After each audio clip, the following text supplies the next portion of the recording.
나는 올 때마다 엄마 얼굴이 된다.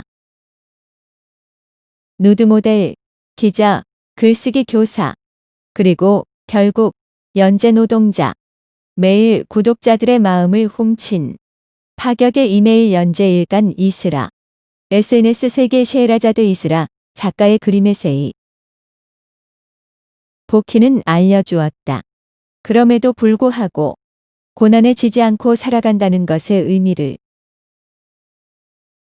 신문과 잡지 하나 정기 구독하는 이가 드문 젊은 층 사이에서 최근 폭발적인 화제를 모은 일간지가 있다. 매체명 일간 이스라. 아무도 청탁하지도 플랫폼을 활짝 열어주지도 않았지만 한 20대 작가가 이 글을 써서 2,500만 원의 학자금 대출을 갚아보겠다며 매일 한 편의 수필을 구독자의 이메일로 전송해주는 셀프 연재 프로젝트를 시작한다. 한 달 10,000원, 글 한 편에 500원. 거리의 붕어빵이나 오뎅만큼 저렴하지만 하루하루 고단한 이들의 마음을 데워주는 이야기들이 메일함에 쌓였다. 이 언니, 패기 쩐다. 출퇴근길엔 일간 이스라 등의 놀람과 감탄이 SNS상에서 술렁였고 일간 이스라 프로젝트는 6개월간 성황리에 이어졌다. 일간 이스라의 발행인 인간 이스라는 어떤 사람일까? 누군가에게 반드시 선택받거나 청탁받지 않아도 스스로 판을 만들어 작가로 살아갈 수 있음을 입증한 이 사람은 왜 글을 쓰기 시작했을까?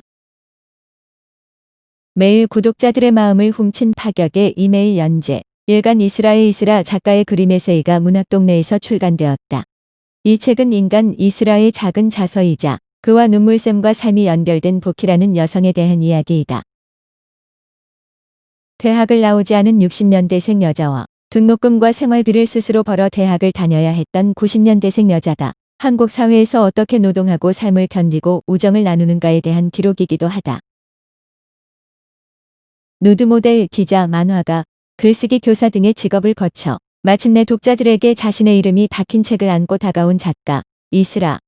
연필로 쓱쓱 그린 듯한 만화와 함께 자신의 평범하고도 비범한 가족사를 담담한 문장으로 묘사한 이스라 작가의 필력이 어우러진 이 책은 지금 우리 시대 새로운 유형의 작가가 탄생하고 있음을 예고한다. 전화기 너머로 엄마 목소리를 듣자 엄마가 덮고 있을 이불이 생각났다. 그 이불에 묻은 커피 자국도 생각났고 엄마의 배꼽 아래에 생긴 주름들이랑 엄마 발가락에 난 얇은 털도 생각났다. 그리고 엄마를 앓게 만들었을 일들을 생각했다. 그런 걸 생각할 때마다 나는 꼭 돈이 아주 많아지고 싶었다. 내가 돈이 많아지면 엄마에게 가장 주고 싶은 것은 시간이었다. 일을 멈춰도 되는 시간을 엄마에게 선물하고 싶었기 때문이다. 태어나 보니 가난이 디폴트. 숭고하지도 비참하지도 않은 그 여성의 돈벌이 역사.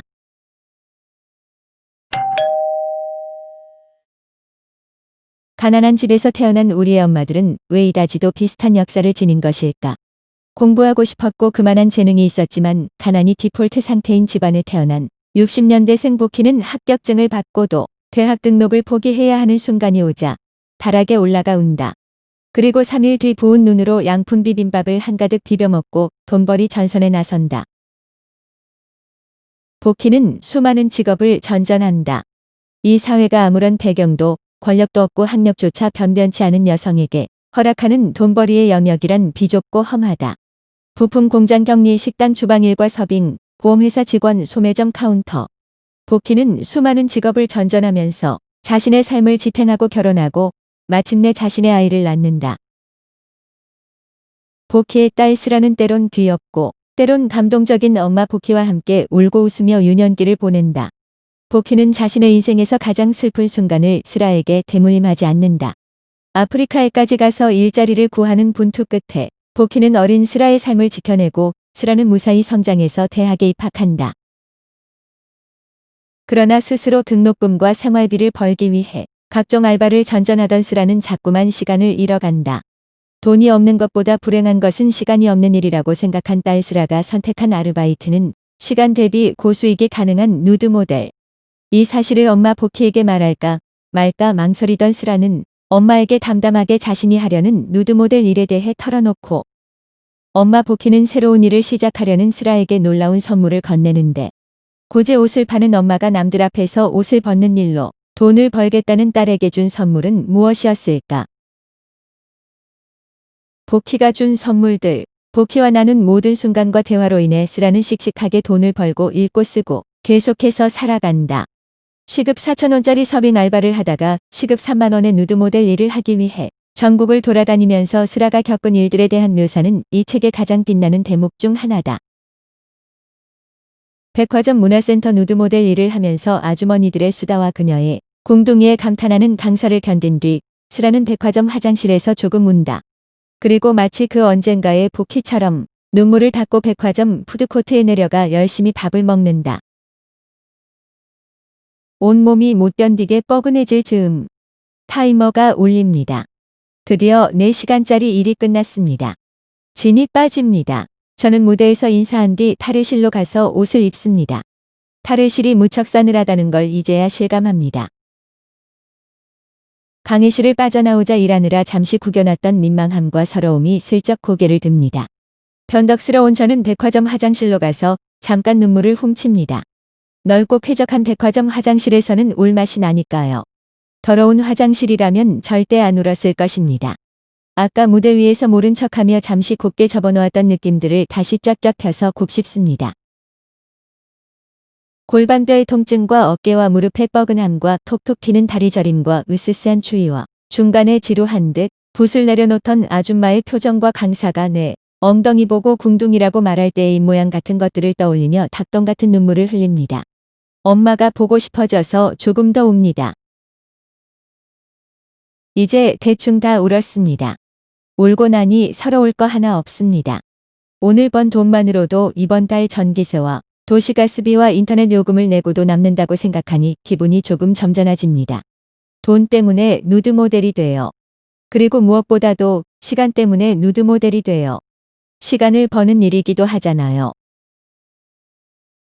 상인들 중에서도 가장 높은 곳에 있는 사람은 빌딩을 가진 사람도 아니고 자동차를 가진 사람도 아닌 시간을 가진 상인이라고 믿는 우리. 시급 3만 원짜리 모델들.